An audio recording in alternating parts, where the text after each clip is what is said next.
Hi, welcome back to the channel. My name is Anastasia. I'm your go-to holistic health and fitness expert. Welcome to the channel. If it's your first video you watch here, if it's your maybe fifth or 10th or second video you watch in this channel, do not forget to subscribe to the channel to stay updated with every piece of content that I create and upload for you on a daily basis with the tips, moderations, corrections, and overall my practice, what I learned in the last 15 years by following holistic way of living. Not only my 15 years of life, as well as I collect 30 plus years of life from my father when he started to follow holistic way of living, from his mentors who follow his lifestyle in holistic way of living for more than 60 years, for Ayurvedic practice that I've been studying in India, for many trips that I have done there, and I've been living in India. And I think there is not enough one lifetime to learn everything about Ayurveda because it's 4,000 years old, and there's so much there in such a fundamental knowledge of how to live your life to your potential. Because your body has so much potential, but modern world, modern society, modern habits, modern food and beverage industry have everything to downgrade your potential to live short. If your potential to live it's 100 plus years, now the average it's maybe somewhere between 60 to 70, which is already quite low. So, and one more thing, if you are the one who's struggling somewhere with your physical body, with your emotional body, with your nutrition, with laziness or procrastination upon starting working out, I offer my coaching program. I have a recorded program as well as a one-on-one live sessions with me when I create for you tailor-made program specifically for your needs where you are right now in your life, and I coach you and have guarantee results to reach your goals. Of course, you need to follow my coaching, not just one-way coaching signal. So in today's video, I want to share with you about healthy aging. We all age, of course. You cannot stay forever when you are 18 with those skin, with those body. You cannot stay for looking like 30. You cannot stay like you look in your 32 or on your wedding day, on your graduation day. Anything what you have in mind right now that it was your perfect age. First of all, there is no such a thing as perfect age. There is a barrier of self-acceptance. If you have somewhere in your mind that those days it was a perfect, those time I have a perfect body, those time I have a great skin, now I struggle with this and that, it has some unreleased emotion and traumatic experience that you idolize the past and you do not accept your current situation. You do not accept yourself in the mirror right now, and hence you attract more sickness, more disease into your current situation, and you make your current situation even worse. So to age healthy, to age gracefully, to accept your age, there is such a beautiful, how I would say, fashion, modern style become that in a modeling business there is so many mature women, mature men who are with the gray hair and they are on the catwalks, that are in an advertising campaign, they are in a fashion industry, and it's so beautiful that there is a campaign that promoting that even at this age you can start something like a modeling business, and it is great thing to start. So to age healthy, number one is of course eating habits. What you eat and how you eat, it's affect your health, it's affect your digestion system, it's affect your skin, it's affect your cardiovascular system, it affects your cognitive system, it affects your nails, skin quality, and it's a number one orienteer where you, if you eat poorly, you age faster, you gain disease faster. If you gain diabetes or something like this, the people with diabetes, they age tremendously fast.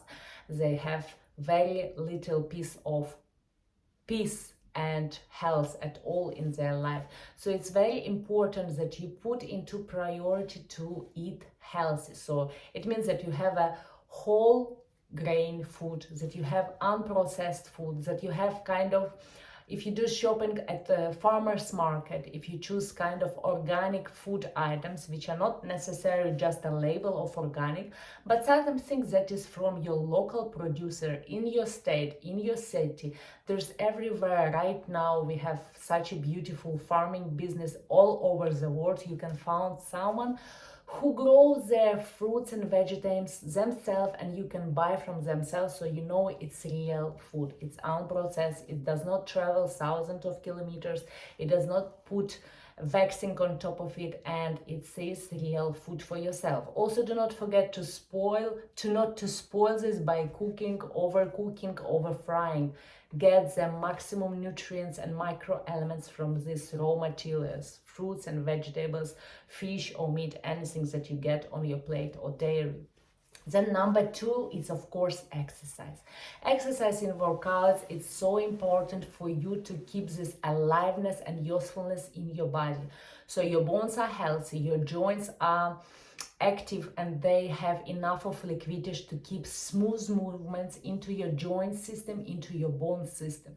So you have enough calcium, magnesium and zinc from your diet, from your foods that you eat, so your bones and your health and your, again, body can move smoothly. Because you could see and you could observe, when you see elder people, they move really hard. You feel like almost a pain for them. Sometimes they walk with the stick. Their body is so stiff because of their eating habits. They get so much cholesterol in their diet, they get so much fried or fat foods that are blocking their cardiovascular system, they are blocking their joints. They do not do any kind of gymnastic exercise like yoga to smoothen up and stretch up their muscles, their bones, their joints, to get them this freedom of movements. Look how the kids moving, because they are so free, because they are so fragile.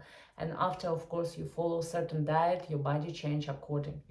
Then we have number 3 is connection to the nature. Your environment is very important.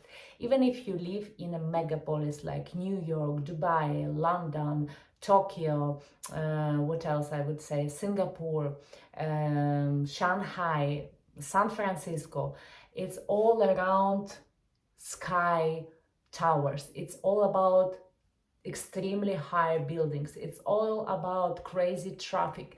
It's all about being like in box in your apartment, in box in your cars, and you eat from the box. And it's kind of suffocating lifestyle.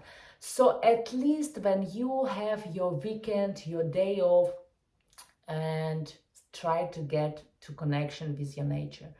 You can get a ride, buy a train, buy your car, get to the countryside, go to the forest, go to a camping, to go to a hiking, go to some wild nature. I'm not talking to go to a crazy safari in the middle of nowhere with lions, but go to the real nature. Go where you can also maybe go to do some farming, go to connect with the soil. It's so important for us to not get this detachment from a nature, because nature is always give you source of life and being alive, especially for women.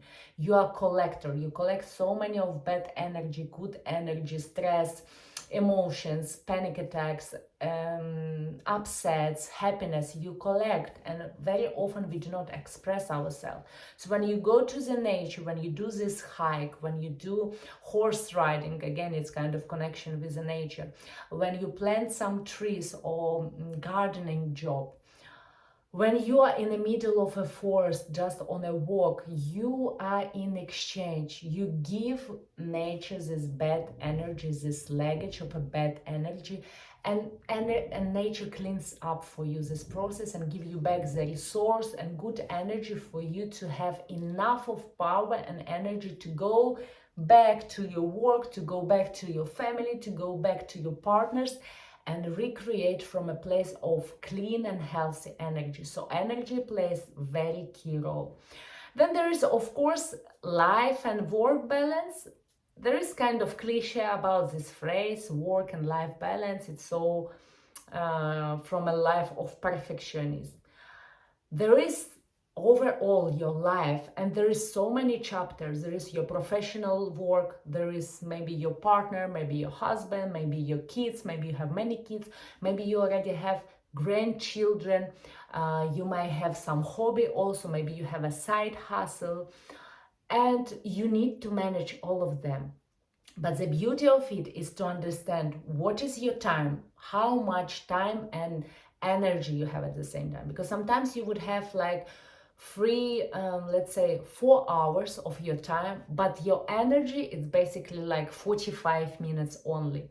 So you do not need to give all those 4 hours just because you have them free to cover these aspects of your life when you have only 45 minutes of your energy. So it's kind of awareness which come with number 5, with the mindfulness practice. When you practice mindfulness, which are yoga, meditation, pilates, pranayama, like breath technique, you go into connection between your physical body and your emotional body. So you're more into understanding and you are more into connection with your emotional physical body. You know, sometimes when we are too much into the megapolis life, too much into chaotic lifestyle, too much into our schedule, emails, calls, board meeting, we are very far away from this emotional body and physical body. But when you do the practice of yoga, tai chi, pilates, meditation, breath technique, you get more into connection with yourself. So you know, today I have actually 2 hours of resource of my energy, but I have free time only for 1 hour. So what would I do? I will do just this. I will do just this 1 hour.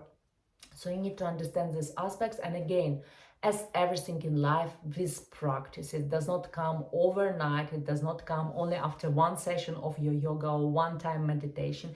It's all come from commitment, from repetition, from finding a right expert or right yoga instructor with whom you will also be in sequence and in connection, in understanding. Then we have also number 6 is adequate sleep quota. Again, when we live in megapolis, I live in Dubai for 10 years, there is a lot of caffeine in your life. There is might be nicotine addiction for you. There is might be social drinking because it's your work gathering. It's an event from your partner or business partner or company with whom you are working. It's some holiday celebration when company invites themselves. And then you compromise your sleeping quota, your free time, your energy, and you're topping up yourself on top with the alcohol, with some savory or sweet snacks, which does not need for your system. So what to do in this case, how to reorganize yourself to not be rude, to not get out of your job, to not get out misunderstood by the others.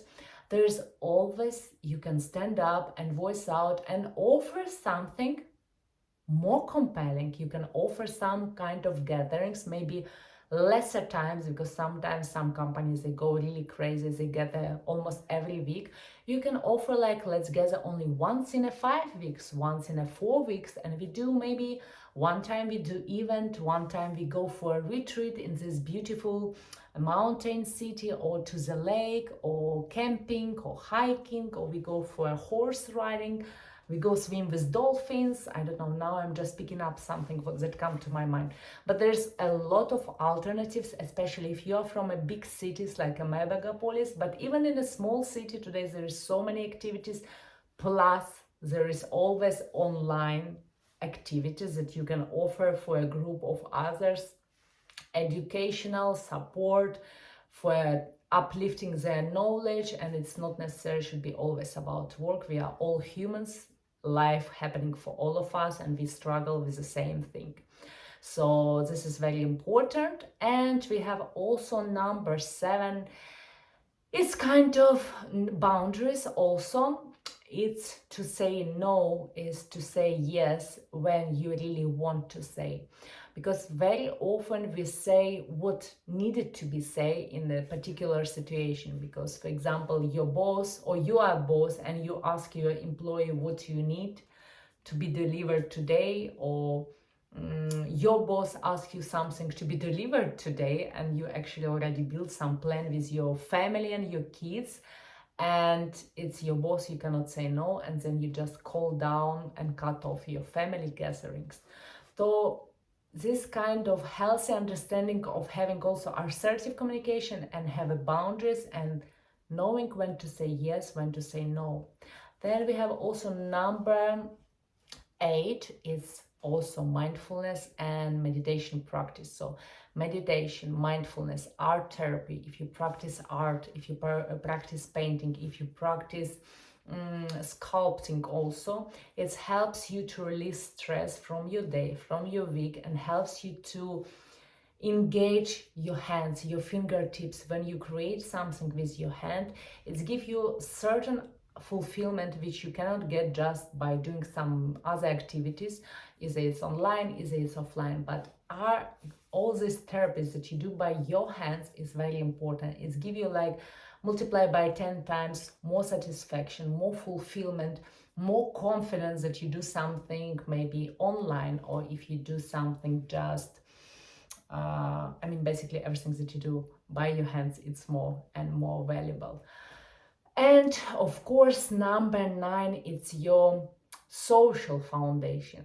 So connection with your family, connection with your roots, connection with your parents, connection with your partner, with your kids, with your relatives. It's very, very important. There's so many of us, we have unresolved conflict, we have distant relatives, we don't talk with someone because of some incident happened years ago, and because of our pride and ego, we do not want to break this boundary, we do not want to break this kind of taboo of not talking with each other. But here is an interesting fact. I'm not saying that you need to become suddenly best friend with these people, but when you break through this taboo, when you start speak, when you express something that trigger you at those situations, the other person might reply you that there is, for them it was absolutely different stuff. So you get upset on very different subjects. So it's basically twisted situation, and you may go whole life on it to be upset about this. But when you just talk one conversation, two conversation, and sometimes it's very helpful when you didn't talk for a long time, and then you boldly express yourself and other person express themselves, and you understand that there's no such things like to be upset at each other because it's funny, because it's irrelevant, because he or she was upset on something that I didn't even get any idea or didn't even notice, and the same for other person. And then I smelt it, you have this connection, and it's also a relief from your mental body and from your back also, because all of this unresolved conflict we are carrying on our body, and it's put pressure and it's put more anxiety on our mood. So this is all kind of tips that I can follow and I can share with you, and I can advise for you to follow also. And you can see the beautiful results. You can see that this is really helpful. And again, it's not only what you put inside as your food, it's the food you get out. The way you speak with others, the way you speak to yourself loudly or silently, it's all can reflect on the way you age. It's very important to remember this fact. Everything that comes inside and everything that go outside. And as well as a beauty therapies and beauty tips, it's self-rituals. If you do spa at home, if you go to the spa, if you go for a vacation retreat, you do all kind of rubs, massage, spa treatments. It's very important to spoil yourself to get this beauty, to get this glowing effect. But do not forget that all beauty comes from inside. Heal yourself from inside, your skin would glow, your hair would be healthy, your nails would be strong, your skin quality would be really high and resistible to cellulite or stretch marks. Your body, because you work out, would be in a beautiful juicy shape, and you wouldn't need much of irritation from outside, from a beauty industry, because it's still beauty industry that makes money by other people. So you can do yourself, you can do holistically, naturally and realistically to keep yourself healthy, to age healthy, to age gracefully. This phrase I really like. And I'm here to offer my help if you need my help with the healthy aging, with the graceful aging, to overcome any risk of disease that may appear in your family, or if you already with a certain disease, we can still overcome, we can still heal. There is a way. Do not give up, do not put your hands down. There is always a way out, without pharma, without operation, without all of this scary thing. Let's agree on this. And my DM, my email is open. You can always message me. I have one-on-one free consultation call for any of you who would love to speak with me and get the view and get the information on the coaching. And feel free to send me a message. I would be happily see you on the call. And if you like this video, do not forget to put like, thumbs up, share with your family, share with your partner, someone who needs to know how to be going through the age within our passport age, to age healthy and gracefully. And I will see you in the next video.